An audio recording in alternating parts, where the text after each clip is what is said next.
방금 전에 읽은 말씀을 가지고 참된 그리스도인은 마음이 청결합니다 라는 제목으로 하나님 말씀 함께 나누도록 하겠습니다. 역사상 최초로 달에 갔다 온 사람이 누구인지 아십니까? 바로 제임스 어윈이라는 분입니다. 이분이 헝가리에 있는 한 대학에 가서 우주 여행에 대한 그런 경험들을 이야기하기 시작했습니다. 그때 한 학생이 이렇게 질문을 했습니다. 소련의 우주인들은 우주에 갔다 와서 달나라에 갔다 와서 아무리 찾아봐도 하나님이 안 보인다고 말하던데 당신들은 도대체 하나님을 어떻게 보았다는 것입니까? 그러자 제임스 어윈이 이렇게 대답했다고 합니다. 마음이 청결한 자가 하나님을 볼 수 있습니다. 오늘 본문에서 예수님은 참된 그리스도인들만이 누릴 수 있는 그런 6번째 복을 말씀해 주고 있습니다. 그 복이 무엇입니까? 바로 8절입니다. 자, 8절 한번 읽어볼까요? 시작. 마음이 청결한 자는 복이 있나니 그들이 하나님을 볼 것이며.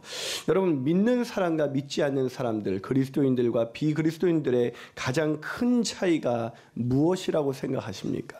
그것은 바로 하나님을 볼 수 있다는 것입니다.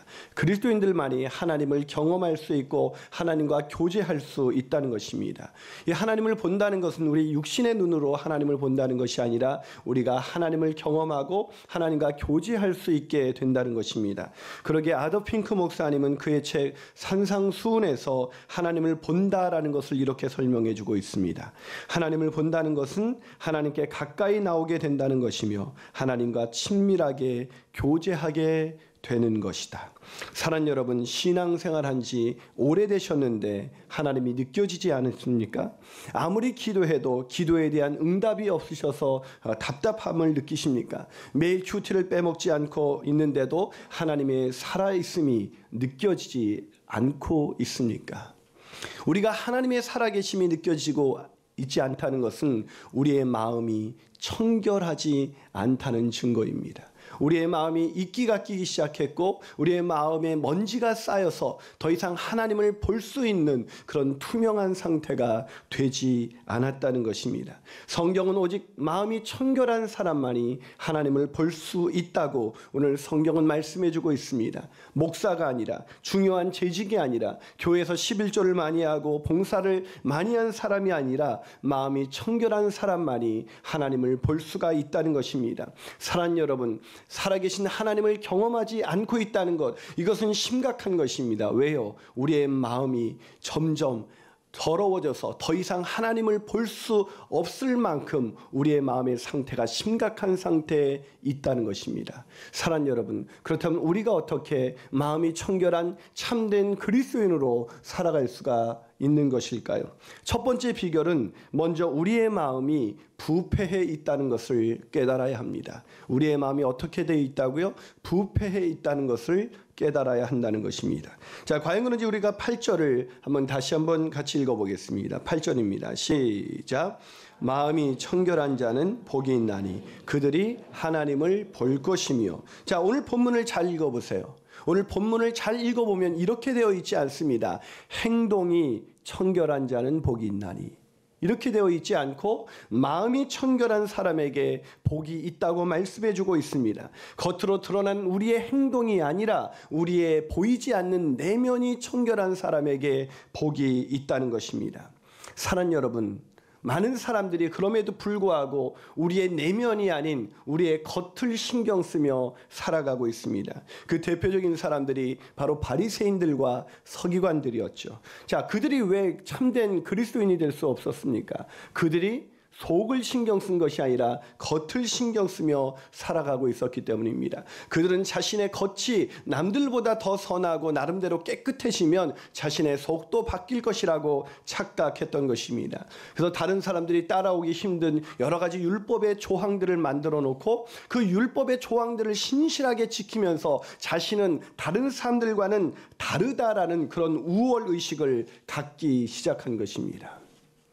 그러나 이런 그들의 나름대로 선하고 깨끗한 행동들에 대해서 마태복음 23장 27절에서 예수님은 이렇게 말씀하십니다.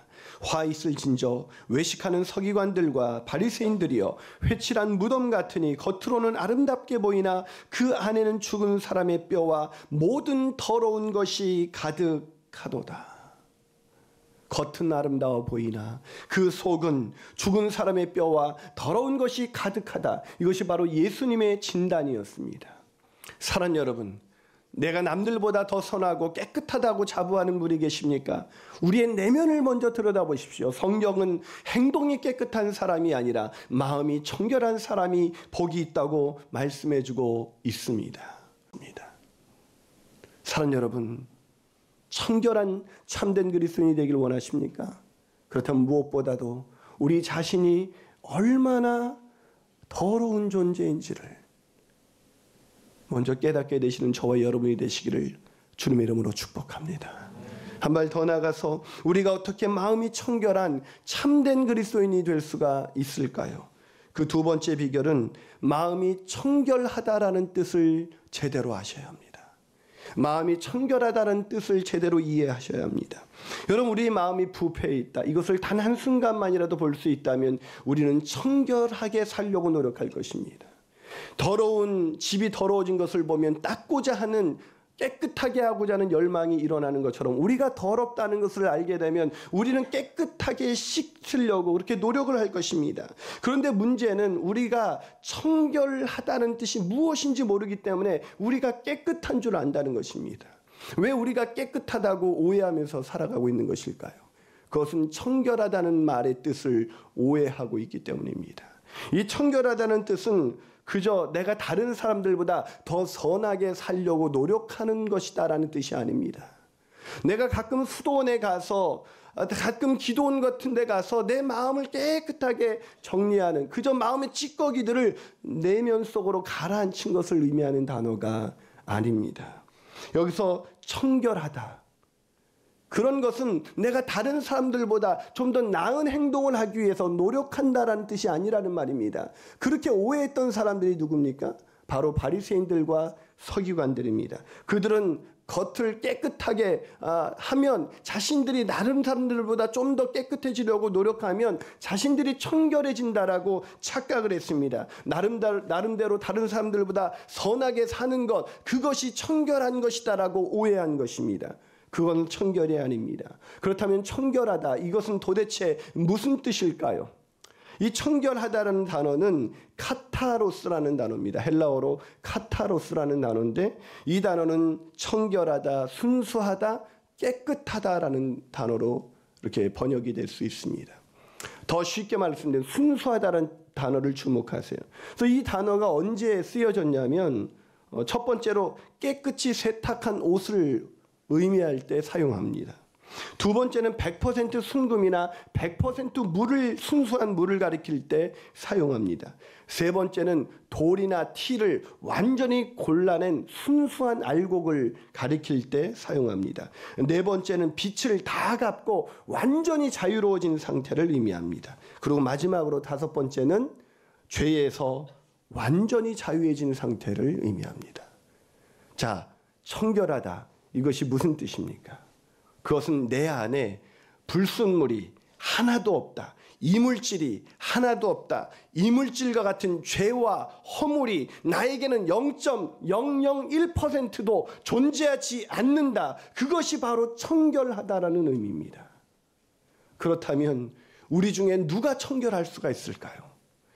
목사님, 저는 제 안에 0.0001%도 제 안에 더러운 것이 없습니다, 죄가 없습니다라고 말할 수 있는 분이 계십니까? 다른 사람들보다 내가 더 깨끗하고 나름대로 그래도 의롭게 살아왔다는 걸 말하는 것이 아닙니다. 내가 내 안에, 내 행동이 아니라 내 내면이 0.001%의 더러운 이물질이 존재하지 않는다.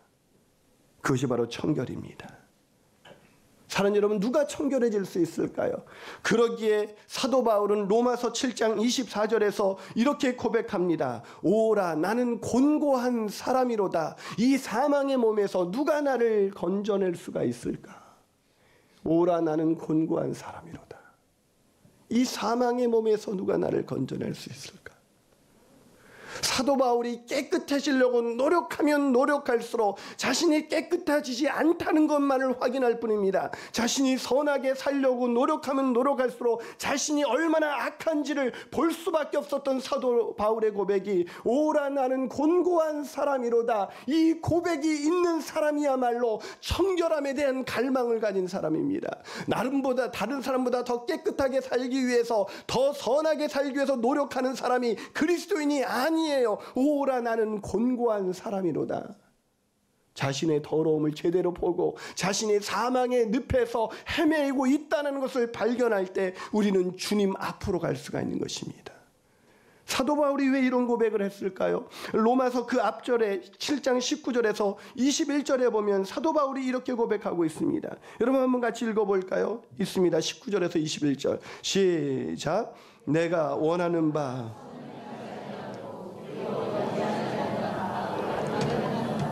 만일 내가 원하지 아니하는 그것을 하면 이를 행하는 자가 내가 아니요 내 속에 거하는 죄니라. 그러므로 내가 한 법을 깨달았노니 곧 선을 행하기 원하는 나에게 악이 함께 있는 것이로다. 이게 더러운 상태의 모습이에요. 선을 행하고자 하는 마음이 있지만 내 안에 악이 함께 있다. 내 안에 죄가 있다. 내 안에 순수한 하나님만을 바라보는 상태에 있는 것이 아니라 내 안에 죄가 있다. 이것이 바로 사도 바울의 고백이었습니다. 사랑하는 여러분, 지난 한 주간 살아가시면서 내 안에 해결하려고 노력하는 그 죄의 문제가 해결되지 않는 그 절대절명의 고통을 느껴보신 적이 있습니까? 사도 바울처럼 오라 나는 곤고한 사람이로다 라는 그 고백을 드려보신 적이 있습니까? 없다고요? 그러기 때문에 우리 마음이 더러워진 것입니다. 우리의 마음이 이끼가 껴져 있는 것입니다. 그러기에 하나님이 안 보이는 것입니다. 하나님을 경험할 수 없는 것입니다. 하나님이 느껴지지 않는 것입니다. 아무리 예배를 드리고 큐티를 하고 기도를 하고 찬양을 불러도 그 거룩하신 하나님의 임재가 우리 가운데 존재하지 않습니다. 사랑하는 여러분, 빌립보서 3장 5절과 6절을 기억하십니까? 나는 8일 만에 할례를 받고 이스라엘 족속이요 베냐민 지파요 히브리인 중에 히브리인이요 율법으로는 바리새인이요 열심으로는 교회를 박해하고 율법의 의로는 흠이 없는 자로다. 율법의 의로는 나는 흠이 없다. 누구의 고백이에요? 사도 바울의 고백입니다. 율법으로 율법의 조항을 누가 잘 지키느냐, 이 겉으로 나타난 행위로 치면 나보다 의로운 사람은 없다. 이런 의로운 사람이, 이런 깨끗한 사람이 오라 나는 곤고한 사람이로다라는 그 고백을 했을 때 그가 보았던 것은 무엇일까요? 자신 안에 더럽혀진 자신의 부패한 모습이었습니다. 청결을 제대로 깨달았습니다. 율법을 지키는 것이 청결이 아니라 자신의 죄를 깨닫는 것이 청결로 향하는 첫 번째 단계라는 것을 깨달았던 사도 바울이 깨달았던 그 고백. 사랑하는 여러분, 이렇게 완벽한 율법의 조항을 누구보다 철저하게 지켰던 이 바울이 깨달은 것은 자신이 율법을 지킬 수 있다, 내가 노력하면 선해질 수 있다가 아니라 나는 죄인 중에 죄인이다, 나는 망가졌다, 나는 구제불능이다라는 것을 깨달은 것입니다. 사랑하는 여러분, 누가 깨끗해질 수 있을까요? 누가 청결한 참된 그리스도인이 될 수 있을까요? 어느 날 사도 바울이 드디어 깨닫습니다. 로마서 8장 1절과 2절을 보실까요? 같이 읽습니다. 시작. 그러므로 이제 그리스도 예수 안에 있는 자에게는 결코 정죄함이 없나니 이는 그리스도 예수 안에 있는 생명의 성령의 법이 죄와 사망의 법에서 너를 해방하였음이라. 그러므로 그리스도 예수 안에 있는 자에게는 결코 정죄함이 없나니. 사도 바울이 깨달은 게 뭐예요? 예수 안에 있을 때만이 우리는 청결할 수가 있다는 것입니다. 예수 안에 있을 때만이 우리가 깨끗함이라는 것을 경험할 수 있다는 거예요. 우리의 마음을 개선하려고, 우리의 마음을 바꾸려고 노력해서는 우리가 깨끗해지지 않는다는 것입니다. 오직 예수 그리스도 안에서만이 깨끗해질 수 있다는 것입니다. 사랑하는 여러분, 그렇습니다. 예수 그리스도 안에 있을 때만이 깨끗해질 수 있습니다. 그 거룩하신 주님이 죄와 허물로 망가진 우리 안으로 들어오시는 것을 경험할 때 우리의 더러운 마음이 아닌 새로운 생명으로 우리를 창조하실 때만이 우리는 깨끗함을 경험할 수가 있습니다. 사랑하는 여러분, 우리의 노력을 포기하시고 주님을 받아들이십시오. 주님을 영접하십시오. 그럴 때만이 우리는 깨끗한 인생, 청결한 인생을 살아갈 수가 있는 것입니다. 마지막으로 우리가 어떻게 마음이 청결한 참된 그리스도인이 될 수가 있을까요? 그 세 번째 비결은 날마다 자신의 죄를 자백해야 한다는 것입니다. 날마다 뭘 자백해야 돼요? 자신의 죄를 자백해야 한다는 거예요. 아더 핑크라는 그런 위대한 목사님은 산상수훈회라는 책에서 이런 유명한 말을 남겼습니다. 잘 들어보세요. 그리스도인들이여, 아직도 자기의 마음속에 있는 불순함을 깨닫고 괴로워하는 것이 사실은 우리가 청결한 마음을 소유하고 있다는 가장 분명한 증거가 됩니다. 그렇습니다. 청결한 그리스도인으로 사는 것, 그것은 아무리 노력해도 자신 안에 죄가 있다는 것을 깨닫고 그것을 자백하는 것입니다. 청결하게 산다는 것, 청결한 그리스도인으로 사는 것, 그것은 자기가 아무리 노력해도 자신 안에 죄가 있다는 것을 깨닫고 그것을 자백하는 것입니다. 그런데 오늘날 많은 그리스도인들이 죄를 자백하지 않습니다. 자기의 죄를 느끼지 못하기 때문에, 자기가 얼마나 부패하고 타락한 인간인지 모르기 때문에 자기의 의는 드러내려고 합니다. 내가 얼마나 다른 사람보다 더 나름대로 신앙생활 잘하고 더 나름대로 더 의미 있는 그리스도인인가는 드러내고 싶어 하지만 내 안에 있는 죄는 드러내지 않습니다.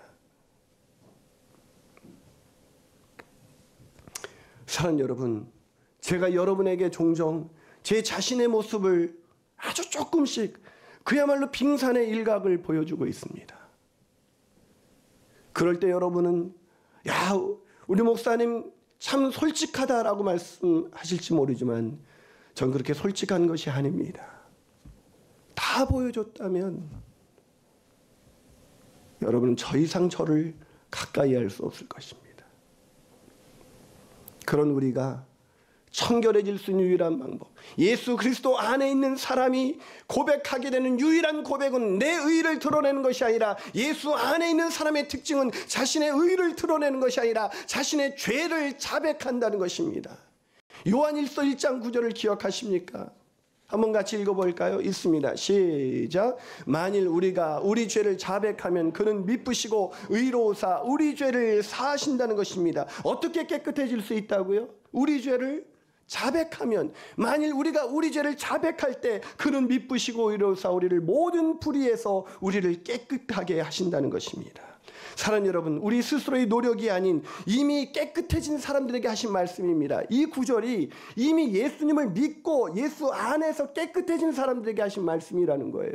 무슨 말입니까? 우리가 예수님 믿어도 죄를 짓습니다. 예수님을 믿어도 이기심은 극복되지가 않습니다. 예수님을 믿어도 타락한 양심이 있습니다. 예수님을 믿어도 더럽습니다. 예수님을 믿었는데도 불구하고 우리 안에 시기심과 이기심과 육신의 정욕과 안목의 정욕과 이생의 자랑이 우리를 지배하고 있습니다. 그런 우리가 그리스도인답게 산다는 것, 그것은 내가 다른 사람보다 더 낫다는 것을 드러내는 것이 아니라 날마다 죄를 자백하면서 사는 것, 그것이 진정 그리스도인다운 것입니다. 그것이 유일하게 청결하게 살아갈 수 있는 유일한 길인 것입니다. 탁월한 영성가인 달라스 윌라드는 그의 책 마음의 혁신이라는 책에서 이런 말을 했습니다.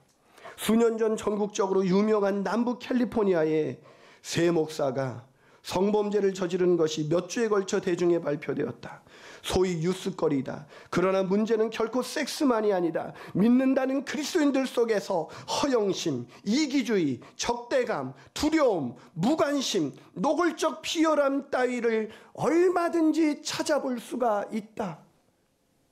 소위 믿는다는 그리스도인들 속에서 허영심과 이기심과 적대감과 두려움과 비열함을 얼마든지 찾아볼 수 있다. 보세요. 자신의 마음을 들여다보세요. 얼마든지 찾아볼 수 있지 않습니까? 신앙생활하면서 어떻게 이렇게 당당할 수가 있습니까? 누구의 허물에 대해서 어떻게 이렇게 당당하게 지적할 수가 있습니까? 어떻게 자신이 의롭다는 얘기를 할 수가 있습니까? 주님의 은혜로 의로워진 우리가 주님을 드러내지 아니하고 어찌 나의 더러운 찌꺼기 같은 의를 드러내려고 합니까? 우리가 청결한 마음을 가진 그리스도인으로 살아가는 유일한 방법은 잘 날마다 죄를 자백하는 것입니다. 우리의 노력, 우리의 마음을 개선시키려는 노력은 우리의 마음을 바꾸지 못합니다. 그것은 마치 하얀 와이셔츠에 얼룩진 그 때를 벗기기 위해서 더러운 걸레를 가져다가 문지르는 것과 똑같습니다. 문지르면 문지를수록 와이셔츠는 더 망가지는 뿐입니다. 마찬가지예요. 우리가 주님 안에서 날마다 죄를 자백하는 길 외에 우리가 우리의 노력으로 내가 더 깨끗해지려고, 내가 더 의로워지려고 노력하면 노력할수록 더 더러워지고 더 망가지고 더 추잡해진다는 것을 왜 모르십니까? 왜 그리스도인들이 죄를 고백하지 않고 왜 믿지 않는 사람보다 더 의로운 척 살아가고 있습니까? 그것이 사람들로 하여금 그리스도인들을 믿지 못하게 만들었습니다. 아니, 그리스도를 믿지 못하게 만들었습니다. 진솔하지 않은 사람들, 가식적인 사람들, 가면을 쓰고 있는 사람들, 그러면서도 부끄러워하지 않는 사람들. 우리가 믿지 않은 사람들보다 나은 것이 무엇이 있습니까?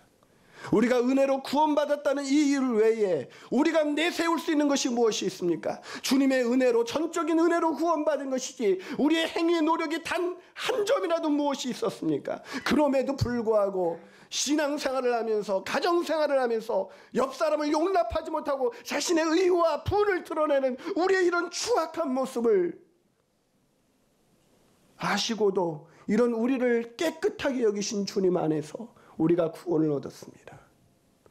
그러게 성경은 말씀하십니다. 요한일서 1장 8절, 만일 우리가 죄 없다고 말하면 스스로 속이고 또 진리가 우리 속에 있지 아니할 것이요. 우리가 죄 없다고 말하면, 죄 고백을 하지 않는 인생, 자신의 죄를 철저하게 통회하지 않은 인생은 날마다 이끼가 끼고 먼지가 쌓여서 더 이상 얼룩진 그 얼룩을 벗겨낼 수 없는 인생, 30년 신앙생활이 철저하게 가식을 쓰고 살아가는 인생, 그래서 그 인생은 하나님이 느껴지지 않는 것입니다. 하나님을 볼 수가 없는 것입니다. 하나님을 보고 싶지 않으세요? 하나님을 경험하고 싶지 않으세요? 나를 사랑하사 나를 위하여 자신을 아낌없이 내어신 그 주님과 동행하고 싶지 않습니까? 그렇다면 방법은 예수 그리스도 안에서 나의 부패 마음을 알고도 나를 위하여 십자가를 지신 주님 안에서 날마다 자신의 죄를 고백하는 것, 이 고백밖에 없습니다. 저는 설교를 마치면서 앞부분에 인용했던 페늘롱의 예수님 마음 찾기라는 글을 다시 한번 인용하면서 설교를 마치려고 합니다.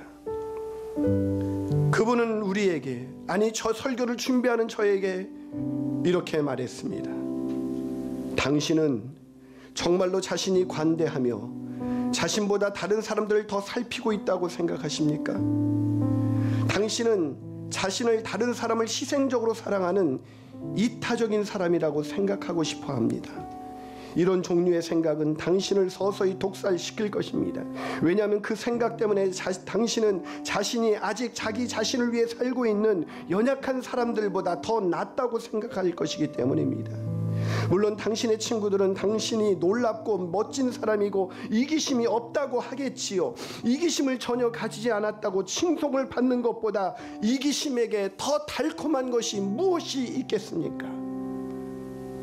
이기심을 갖지 않았다고 칭송을 받는 것보다 이기심에게 더 달콤한 것이 무엇이 있겠습니까? 오늘날 그리스도인들로 살아가면서 우리가 다른 사람들보다 선하고 변화된 사람이란 칭송을 듣는 것보다 이기심을 가진 우리에게 더 달콤한 유혹이 어디 있겠습니까? 내가 의로워지기를 포기하십시오. 의는 우리 안에 없습니다. 의는 오직 주님께만 있습니다. 그러게 우리가 청결한 사람으로 살아갈 수 있는 유일한 방법, 그것은 나같이 더러운 자를 사랑하셔서 자기 몸을 아낌없이 십자가에 내어주신 주님, 그 주님의 십자가 앞에서 날마다 죄를 고백하는 것입니다. 처절하게 고백하는 것입니다. 치열하게 고백하는 것, 그것만이 우리가 참된 청결한 그리스도인으로 살아갈 수 있는 유일한 방법입니다.